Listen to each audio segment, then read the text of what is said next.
talk to us about what is happening, what is unfolding at this hour. What are your comments here? What can you tell us?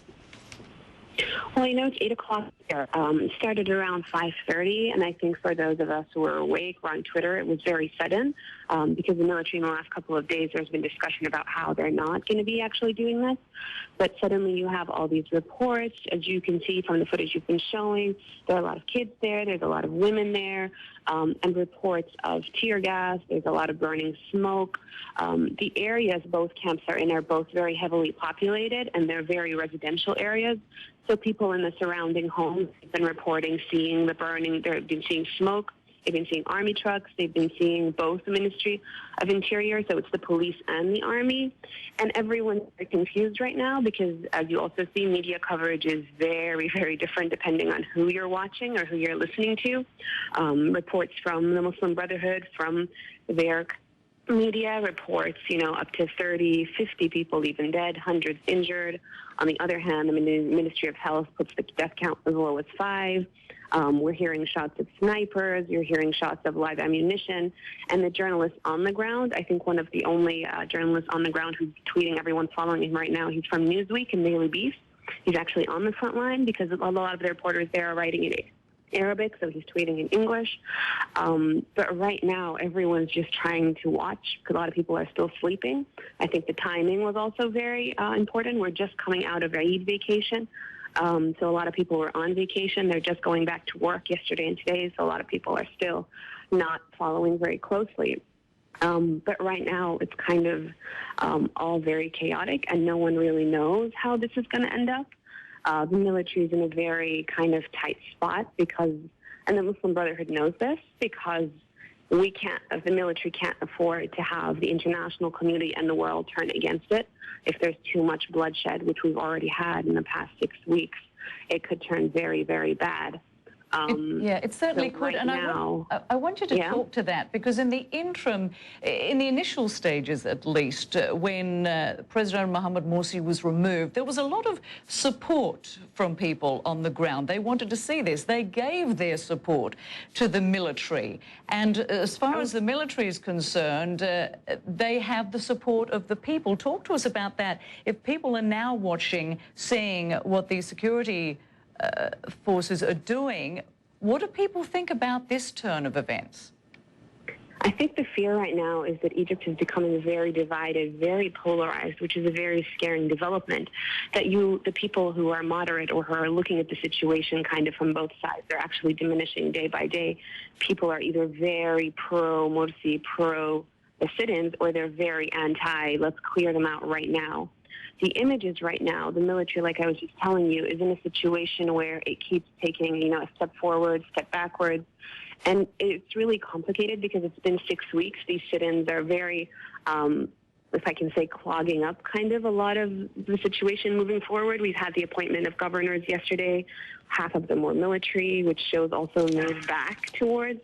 Throughout the last year, we've had a very back and forth. We hate the military. We love the military. We hate the military. We love the military. And I think the sit-in today, depending on how it ends, you know, the hope in the beginning was that it would be kind of water cannons, the megaphones. I think today was the first time we've actually had repeated, there's been a megaphone going, talking about how they have to leave, that it would be more peaceful. But as it looks to move more and more into violence, I'm sure this is going to turn a lot of people back again against the military. But again, at this point, you know, we had a revolution. The military came. We told them to leave. The Muslim Brotherhood came. We didn't want the Muslim Brotherhood. We told the army to come again. And they were very supported. You know, the day of when the military ousted President Morsi again, I don't think we're in a position again. You know, we kind of, you don't learn from your mistakes. So I guess it really all depends on how today is going to end up, because they do have a lot of support. The Muslim Brotherhood still has a lot of support, and a lot of, even if it's not for President Morsi, but for legitimacy and democracy, that this is what we called for, and that, you know, the military, that this was a coup, even if it was a democratically kind of a people's coup.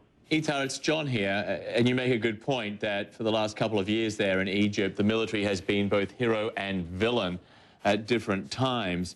But when it comes to the Muslim Brotherhood and their supporters, and they see these images of these camps being cleared out with women and children, and with word now from the Muslim Brotherhood that as many as 50 people may have in fact been killed, it would suggest that at the end of the day, the Muslim Brotherhood and their supporters will be reinvigorated. They'll be motivated by this in some way.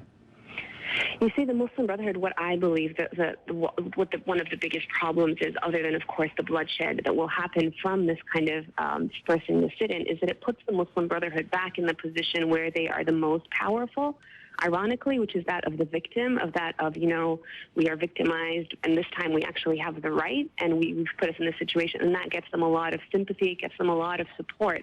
So that by actually doing this, the army is giving them what they most want, which is, again, you know, look at what's happening to us, and that the military is the bad guy in this situation by doing this.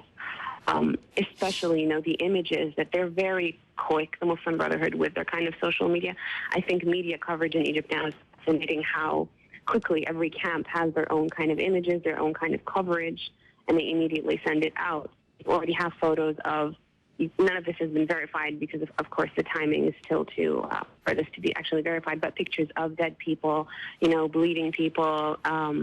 You have others, like I just heard you talking about how the arrests, you have these really, that was on the other side of these kind of very safe, very non-violent kind of arrests of a couple of policemen, you know, arresting people one by one, and that contrasts with the image of, you know, people running and smoke on other kind of television stations. So again, it all depends on who you're watching, who you're talking to, and what kind of people, if you have people on the ground, you're listening to. Okay.